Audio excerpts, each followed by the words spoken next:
শহরে যারা থাকে তাদের উদ্দেশ্যে বেশি বলছে এটা, কারণ এটা অনলাইনে যাবে। শহর কেন্দ্রিক জীবন ব্যবস্থা ত্যাগ করতে হবে।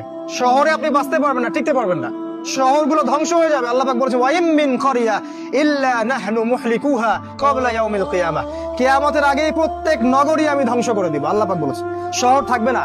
প্রত্যন্ত জায়গায় চলে যাওয়ার চেষ্টা করেন, গ্রামের বাসা ওইদিকে প্রজেক্ট করেন, ছোট ছোট মুসলিম কলোনি করে গড়ে তুলতে হবে। এই কাজগুলো করতে পারেন। আর কিছু করতে পারেন, শারীরিক প্রস্তুতি নেন। ফিজিক্যালি, যুবকদেরকে বলবো ফিজিক্যালি প্রস্তুতি নেন, ব্যায়াম করেন, ভালো খাবার খান, নিয়মতান্ত্রিক জীবনযাপন করেন, এলোমেলো জীবনযাপন করবেন না। আর নিয়মতান্ত্রিক জীবনযাপন করার সবচেয়ে উসওয়াতুল হাসানা হচ্ছে রাসূলুল্লাহ সাল্লাল্লাহু আলাইহি ওয়াসাল্লাম। উনার সুন্নাহ মাফিক জীবনযাপন করেন, আপনি ভালো থাকবেন।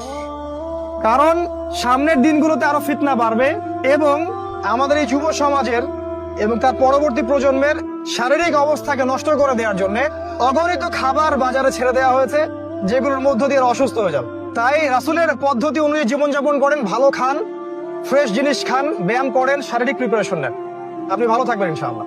এই কাজগুলো আপনাকে ইনশাআল্লাহ শেষ জামানায় বাঁচতে সাহায্য করবে।